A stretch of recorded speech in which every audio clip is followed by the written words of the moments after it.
Buenas tardes, queridos amigos, ¿cómo están? Jueves 16 de julio de 2026, programa número 106, todo con 6. Humoresque, un puente a la cultura checa, produce y conduce quien les habla, Ana Yancu, todos los jueves de 16 a 17 horas, aquí por Radio Cultura. Nuestro objetivo sigue siendo hacer conocer la República Checa y su cultura en todas las formas posibles, establecer una relación más cercana con los miembros de la comunidad checa y sus descendientes y, por supuesto, con todos los amigos e interesados. Canales de comunicación, tenemos el grupo en Facebook, Primavera de Praga en Buenos Aires 2020, y para comunicarse con el programa, por favor, escribir a Centro Cultural Checo, todo con minúscula seguido, repito, centroculturalcheco@hotmail.com. Avisos parroquiales. El conflicto con la ley de medios en la República Checa continúa. Están en un compás de espera, Radio Praga Internacional, espanol.radio.cz, que el que quiere escribir e interiorizarse.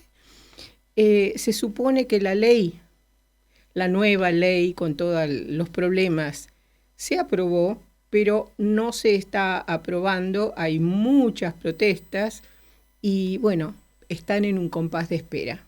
Cualquier novedad les avisaré. En Karlovy Vary,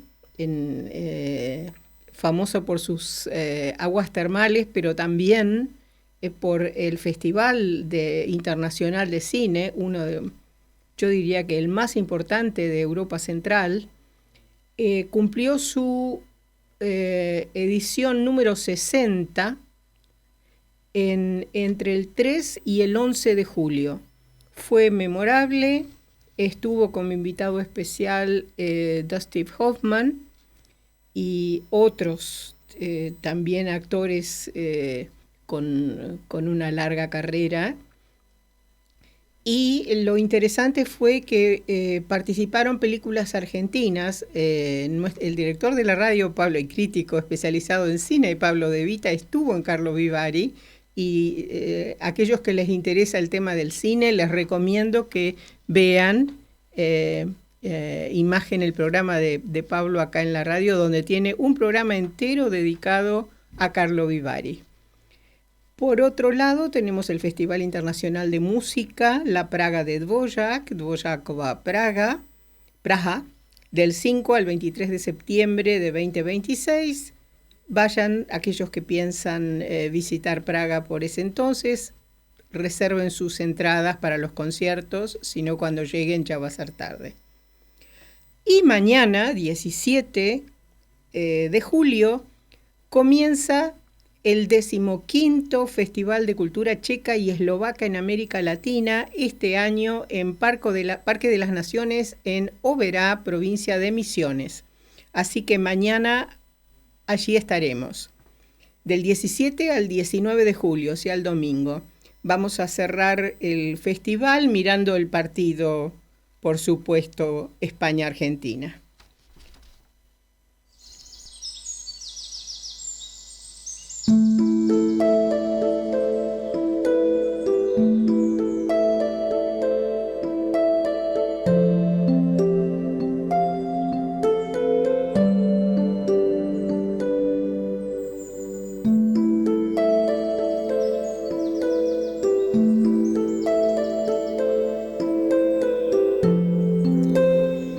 Ya en el rincón de la abuela Babichin Koutek, hoy les traigo Relatos de Praga, del autor Rainer Maria Rilke.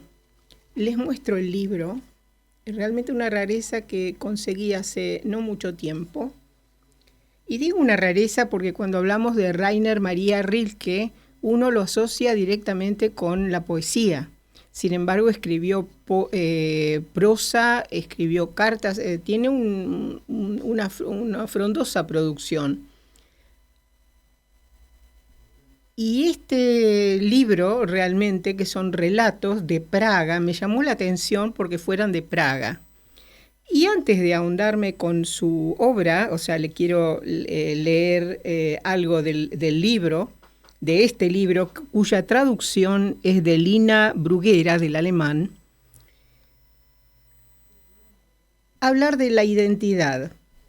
Porque nosotros los checos, bueno, la gente no sabe, no tiene por qué saber, pero somos especialmente sensibles en cuanto a que, siendo el checo un idioma, digamos, no mayoritario, por decirlo de alguna manera, y habiendo sufrido a lo largo de la historia prohibiciones, casi 200 años, con los Habsburgo, o sea, digamos que se hablaba alemán y no se podía hablar el checo, es un idioma que casi se pierde. Entonces, en lo que se llama el renacimiento nacional checo de la lengua, se hizo un esfuerzo tremendo para recuperar la lengua, y gracias a muchísimos escritores que haciendo un trabajo de investigación y de recolección de historias y de material, hoy podemos decir que el idioma checo existe, está registrado y goza de buena salud, por decirlo de alguna manera. Entonces, cuando se habla de la literatura o de autores checos, un autor checo que escribe en alemán, para nosotros, o sea, nos produce una rara sensación. Por supuesto que hay, si hablamos, por darles un ejemplo, Kafka.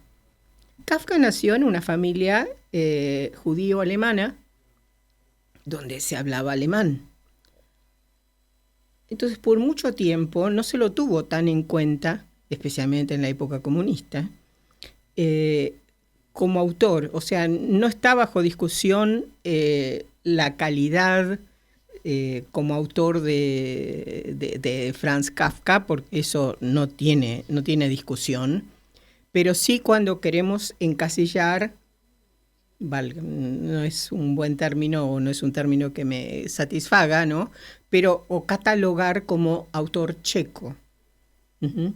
Creo que trasciende. Ahora, si analizamos, me hago cargo de lo que digo, es opinión personal. Franz Kafka, fuera del análisis de su obra, que realmente trasciende la literatura, escribió en alemán, pero escribió sobre temas checos. Entonces, los checos tardamos un poco en procesarlo, y hoy en día es reconocido. Ustedes van a ver el lugar donde nació, donde se crió, donde iba a trabajar. Pero claro, a uno le da un poquito de resquemor porque escribió en alemán. Pero les quiero explicar esto con un sentido checo, no es peyorativo, sino explicarles por qué hacemos esa diferencia. Cuando hablamos de la literatura decimos autor checo de habla alemana.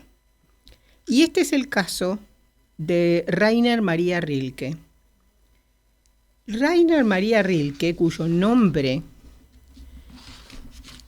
al nacer fue René Karl Wilhelm Johann Joseph Maria Rilke, nació en Praga el 4 de diciembre de 1875 y falleció en Raroña, Valmont, en realidad en un establecimiento médico, en Suiza, el 29 de diciembre de 1926, conocido como Rainer Maria Rilke, también Rainer Maria von Rilke, y fue un poeta y novelista.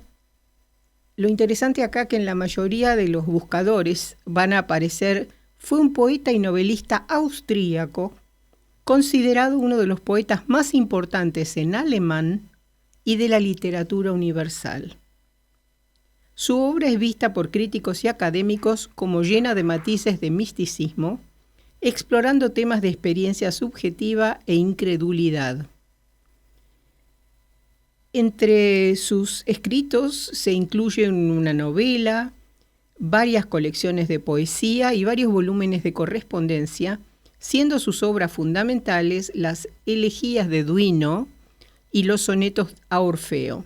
En prosa se destacan las cartas a un joven poeta y la novela semi-autobiográfica Los cuadernos de Malte Lauritz Brigge. Si bien es más conocido por sus contribuciones a la literatura alemana, también escribió en francés. Rilke viajó extensamente por toda Europa, estableciéndose finalmente en Suiza, que le proporcionó la inspiración para muchos de sus poemas, y a finales del siglo XX su obra encontró nuevos lectores en citas, en libros de desarrollo personal, así como citas frecuentes en programas de televisión, libros y películas. Esto yo lo saqué de Wikipedia para ver cómo lo presentan. Ahora, nadie niega que Rainer Maria Rilke nació en Praga el 4 de diciembre de 1875. Ahora, si ustedes lo ponen en los buscadores, va a decir autor austríaco. ¿Por qué? En Europa, y especialmente en aquella época, hasta el día de hoy, rige lo que se llama el ius sanguinis.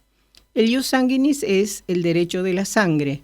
Entonces, no importa dónde haya nacido una persona, pero si nació a padres de una nacionalidad, se respeta ese origen. De hecho, eso es lo que da lugar a muchos a poder pedir ciudadanías por ser hijos o nietos, aún hoy en día, en la italiana, en la española y demás. Pero en aquella época no era Checoslovaquia, siquiera era el Imperio Austrohúngaro, con lo cual los límites estaban muy desdibujados. En el momento cuando nace Rilke, en Praga, en 1875, era el Imperio Austrohúngaro. No existía ni Checoslovaquia y menos República Checa. Como nació a padres austríacos, se lo toma como un autor austríaco. Sin embargo, él vuelve y estudia, o sea, su vida es interesante porque recibe se los voy a contar así de entrecasa, como se dice. Venía de una familia de militares, entonces el padre lo manda al regimiento para que sea militar como él. Él logra, después de un tiempo, encuentra la manera de zafar, como diríamos nosotros, porque no era lo que le gustaba, y termina estudiando en Praga, en la Universidad Carolina. Entonces, por más que se diga que es austríaco y demás, o sea, tiene una formación en la Praga, en la Universidad Carolina, y no puede renegar de su origen. Ahora, claro, aquí se cuestiona, hace unos jueves atrás, cuando vino la doctora Ziffer y estuvo el profesor Taborski, hablamos de la identidad, de qué es ser checo, si es, o sea, por un lado tenemos la parte legal, ¿no es cierto? Rige el ius sanguinis, no importa dónde hayas nacido. Pero por otro lado también, ¿cómo te identificás con el idioma? O con un país o con una tierra. Y con Rilke realmente, porque los expertos o los especializados en literatura, cuando les habla de Rilke, algunos dicen directamente alemán, porque lo han leído en alemán, o austríaco, pero también tiene algo que ver con los checos, porque nació en Praga y estudió. Pero bueno, la realidad es que la mayoría de su obra está escrita en alemán. Como bien les dije, escribió también una parte en francés cuando estuvo en Suiza. Pero, ¿cuál es su identidad? No sé.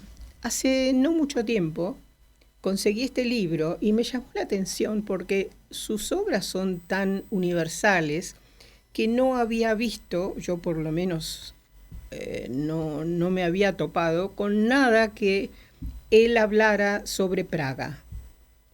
En esta traducción, Relatos de Praga, traducción de Lina Anguera, dice en el prefacio: este libro es todo pasado. La tierra natal y la infancia, ambas ya muy lejanas, son su trasfondo. Hoy no lo habría escrito así, y por tanto probablemente nunca lo habría escrito. Pero en aquel tiempo en que lo escribí, me fue necesario.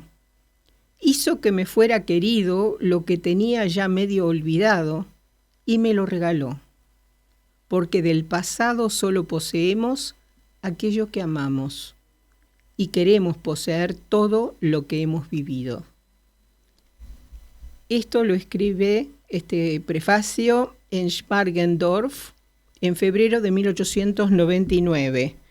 Él nació en 1875, 85, 95, o sea que tendría unos 24 años cuando escribió esto. Y en este prefacio a mí me parece muy valioso porque él dice, porque del pasado solo poseemos aquello que amamos y queremos poseer todo lo que hemos vivido. Y dice, este libro es todo pasado. Me llamó poderosamente la atención. El libro en realidad son dos narraciones, una que se titula El rey Bohush, y es interesante porque Bohush es un apócope de Bohuslav o Bohuslav, y Bohush sería con la S, con el ganchito, con la sh, y él la escribe SCH como si fuera en alemán. Y él pinta aquí algo, o sea, el libro se divide en dos relatos. Una que es el rey Bohush, donde yo les voy a leer una parte, y otra que es los hermanos. Solamente un fragmento como empieza el rey Bohush, como él, para que ustedes vean en prosa cómo él pinta una situación. Cuando a las 3 de la tarde el gran actor Norinsky entró en el Café Nacional, situado frente al Teatro Checo de Praga, sintió un ligero sobresalto, pero inmediatamente después sonrió con su sonrisa más despectiva. En el espejo, casi enfrente de la puerta, había quedado aprisionado algún apartado rincón de la sala y había visto en él una columna de mármol torcida y, bajo esa columna, había descubierto a un hombrecillo jorobado cuyos extraños ojos, acechando desde una cabeza informe, miraban fijamente al recién llegado. Lo extraño de esta mirada, en cuyas profundidades parecía reflejarse oscuramente algún suceso inaudito, había asustado al actor por un momento. No porque él fuera de naturaleza especialmente asustadiza, sino debido a su carácter cerrado y meditabundo, propio, la mayoría de las veces, de tan grandes artistas, y cuyo dique ha de ser perforado por cada acontecimiento.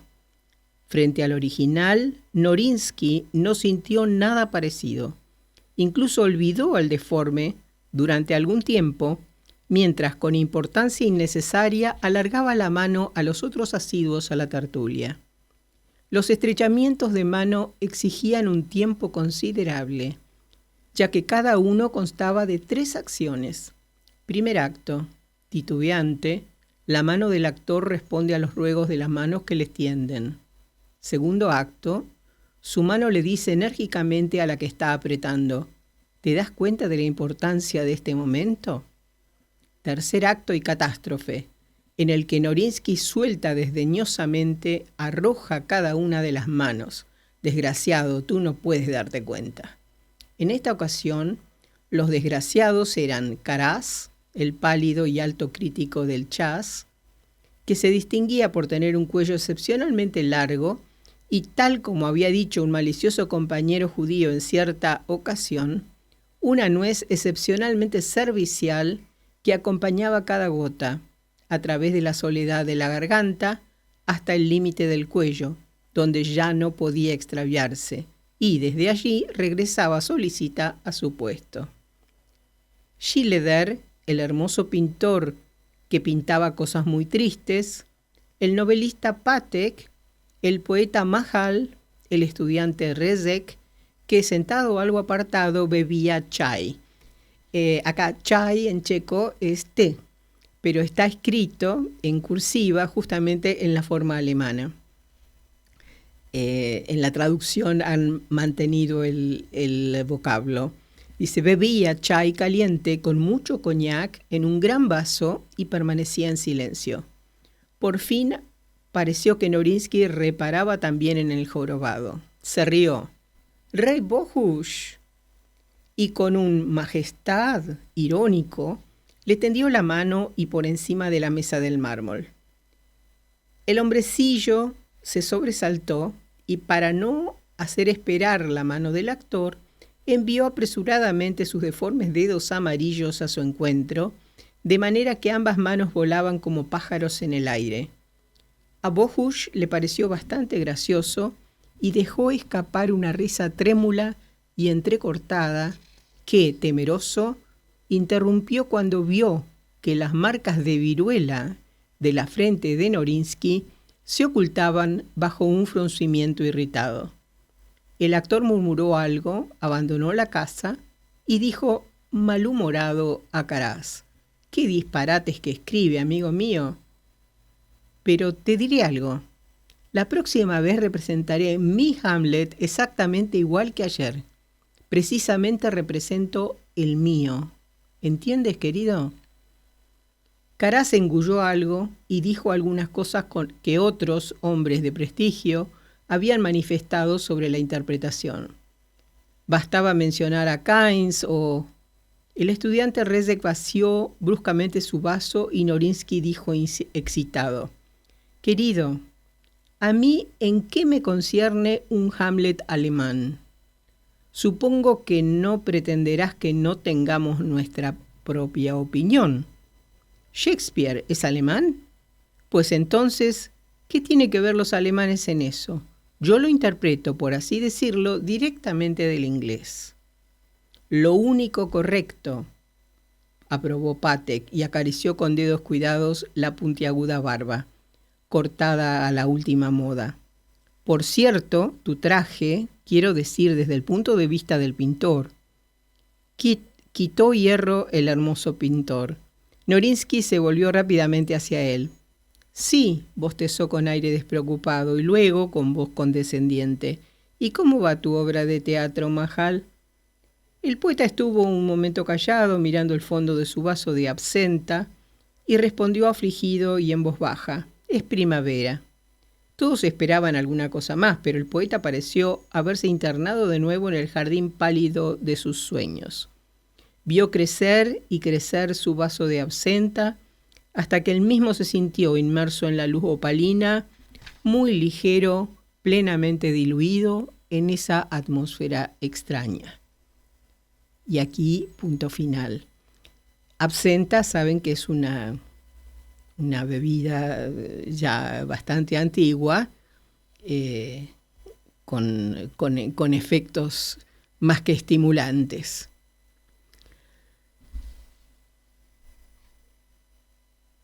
En 2 páginas nos pintó una situación cuando habla del café enfrente. Son lugares que existen. El café al que se refiere diría que es el actual Café Slavia, que está frente al Teatro Nacional. O sea que da referencias inequívocas de dónde tuvo lugar y, por supuesto, los nombres están levemente cambiados, pero hacen referencia a, digamos, a personalidades de la época. Vamos a hacer un breve corte.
René Carl Wilhelm Johann Joseph Maria Rilke nació, como les dije, en Praga, capital del Reino de Bohemia, entonces parte del Imperio Austrohúngaro, actualmente capital de la República Checa, en la calle entonces llamada en alemán Heinrichsgasse 19. La casa ha desaparecido el 4 de diciembre de 1875.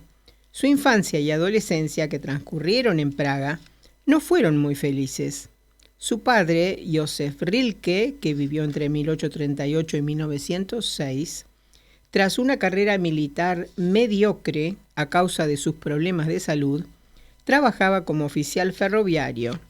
Su madre, Sophie, Fia, así la llamaban, Fia Enz, vivió entre 1851 y 1931, procedía de una familia de industriales de Praga, de origen judío, pero convertida al cristianismo para escapar del antisemitismo, y sentía que se había casado por debajo de sus posibilidades.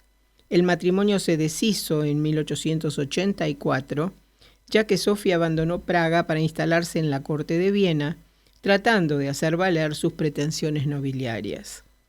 La relación entre la madre y su único hijo fue problemática.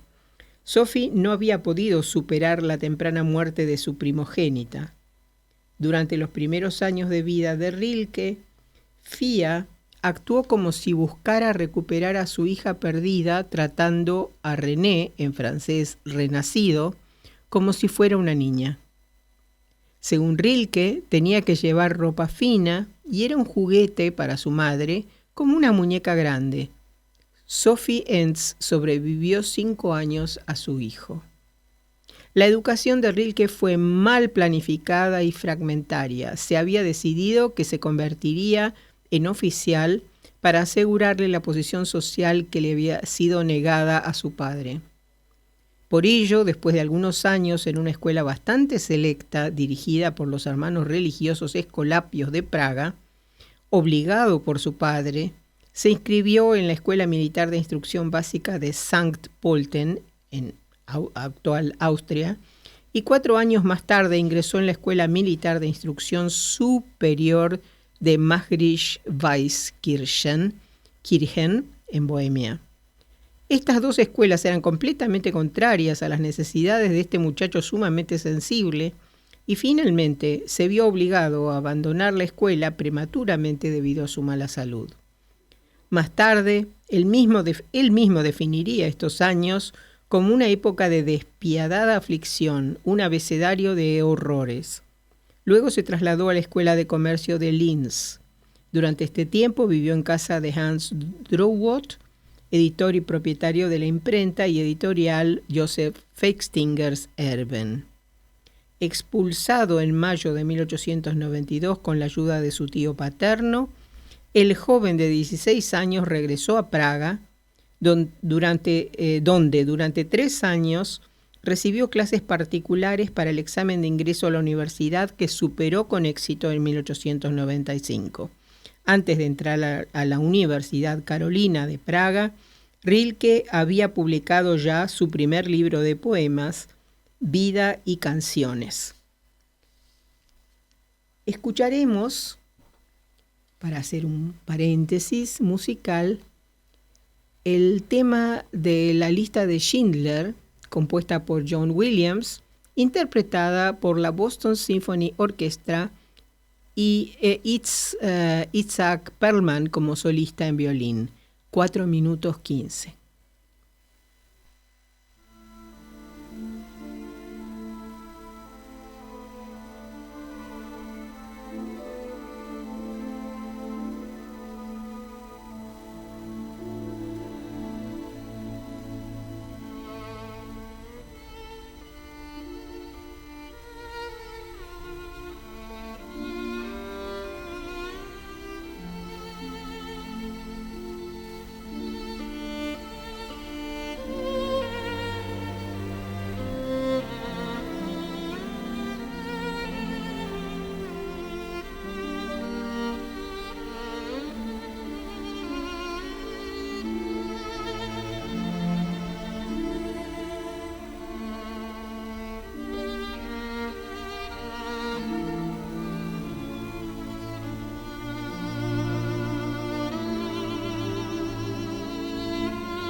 Acabamos de escuchar el tema de la lista de Schindler, compuesta por John Williams, interpretada por la Boston Symphony Orchestra e Isaac Perlman en solista en violín. Una exquisitez.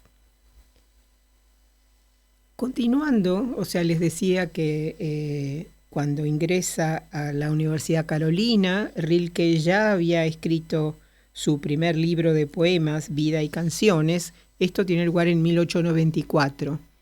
Estaba muy influido por la poesía de Heinrich Heine y no tenía duda alguna de que buscaría una carrera literaria. En 1895 y 1896 estudió allí literatura alemana, historia del arte y filosofía, además de un semestre de derecho, probablemente para apaciguar a su familia. Sin embargo, no logró dedicarse realmente a sus estudios, de manera que en 1896 abandonó la universidad y se fue a Múnich, una ciudad cuyo ambiente artístico y cosmopolita tenía un fuerte atractivo. Durante estos años dio a la imprenta otras obras, Ofrenda a los Lares en 1895 y Coronado de Sueños en 1896. En estos años también formó parte de la Asociación para los Intereses de la Mujer, el primer grupo local de derechos para las mujeres de Múnich, cofundado por Anita Augsburg, Sofia Goldsticker e Ika Freudenberg. Su historia es larga, quisiera compartirla con ustedes, pero tenemos que fragmentarla. Pero antes de ir al próximo corte musical, les voy a leer de primeras poesías. Es un grupo de poesías de que se publicaron o que él escribió entre 1894 y 1898. No estoy solo. Jamás estoy solo. Los que vivieron antes que yo y de mí huyeron, construyeron lo que soy. Y si a tu lado me siento y suavemente te digo, sufro, ¿me oyes? Alguien, no sé quién, lo murmurará conmigo. Primeras rosas. Las primeras rosas despiertan. Su perfume tiene la timidez de una risa ligera, ligera. Huidizo el día las rosa con sus alas lisa de golondrina. Todo cuanto tocas sigue aún ansioso. Los reflejos temen, el sonido sigue silvestre. Es demasiado nueva la noche y púdica la belleza. Este es de Cantos del Alba, que compuso entre 1898 y 1901. Y ahora sí, vamos a escuchar de la suite eslovaca de Vítězslav Novák, opus 32, el segundo movimiento, Entre los niños, vivace y jocoso, en la interpretación de la Prague Filarmonia bajo la batuta de Jiří Bělohlavek. 3 minutos 44.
Acabamos de escuchar el segundo movimiento de la suite eslovaca de Vítězslav Novák, opus 32, entre los niños Vivace Giocoso, en la interpretación de la Prague Philharmonia bajo la batuta de Jiří Bělohlávek. Continuando con la vida de Rainer Maria Rilke, en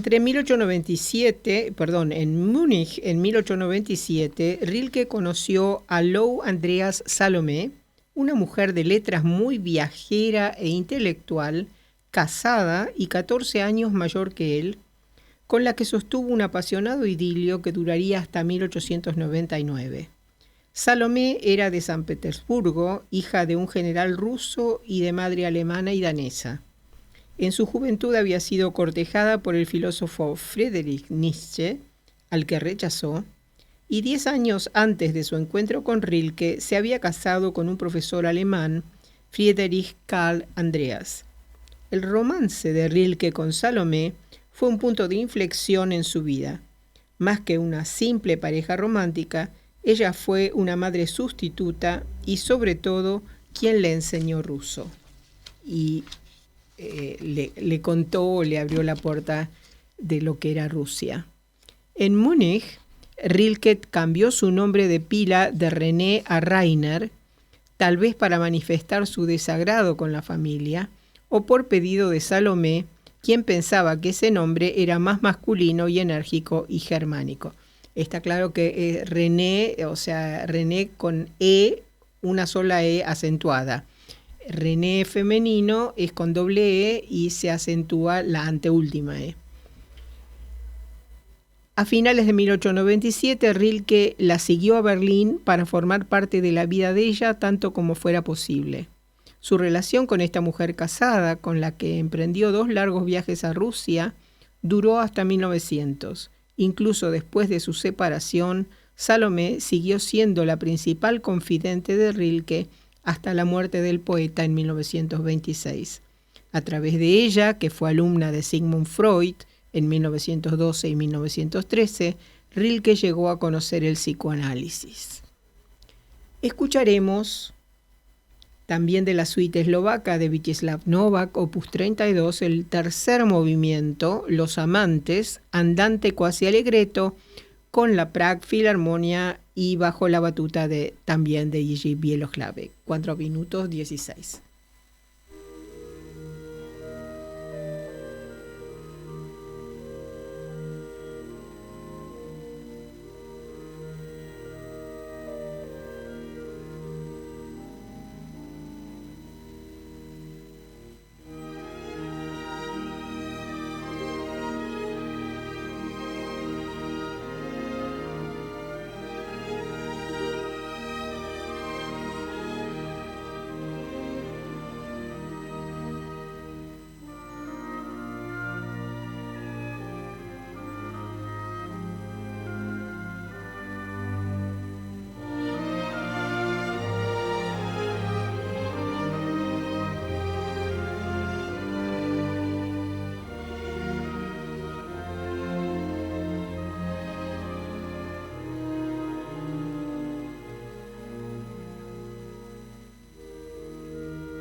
Acabamos de escuchar el tercer movimiento de la suite eslovaca de Vítězslav Novák, opus 32, Los amantes, andante quasi allegretto, en la interpretación de la Prague Philharmonia y la batuta de Jiří Bělohlávek.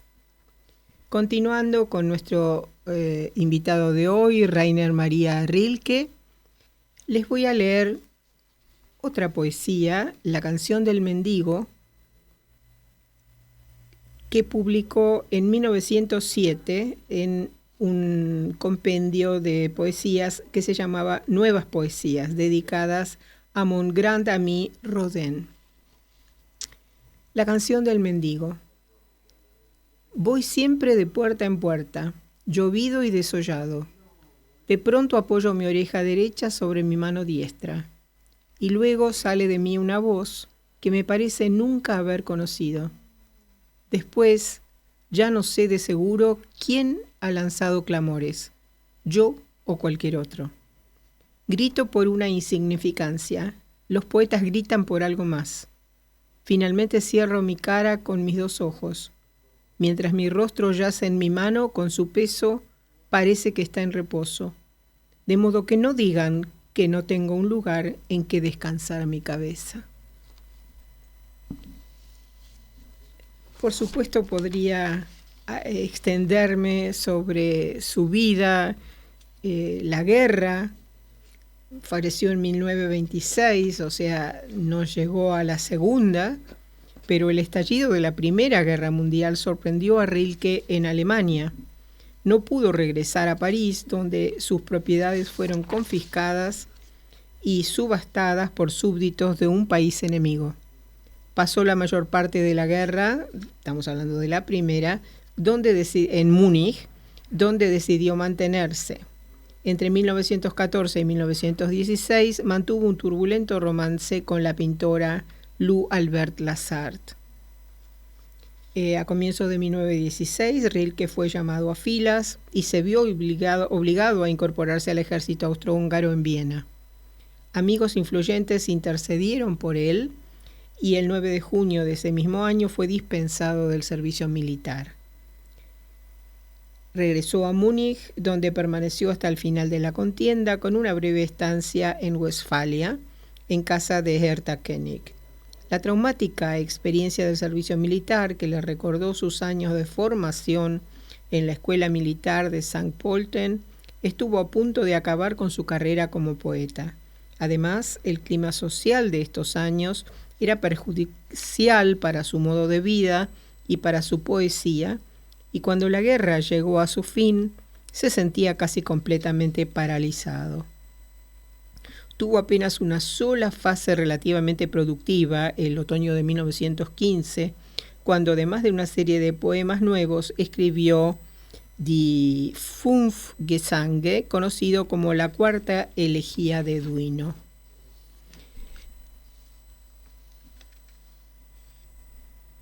El 11 de junio de 1919, Rilke viajó desde Múnich a Suiza. El motivo aparente del viaje fue una invitación para realizar una conferencia en Zúrich, pero la verdadera razón era el deseo de escapar al caos de la posguerra y continuar su trabajo con las elegías de Duino.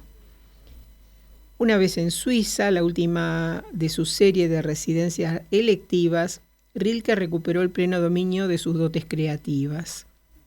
A partir de 1923, Rilke tuvo que afrontar un serio problema de salud que necesitó una prolongada estancia en el sanatorio Schöneck y luego en el de Territet, cerca de Montreux, sobre el lago Léman. Su viaje a París, donde residió entre enero y agosto de 1925, fue también un intento de escapar a la enfermedad, considerando que un cambio de residencia y de hábitos podría ser beneficioso.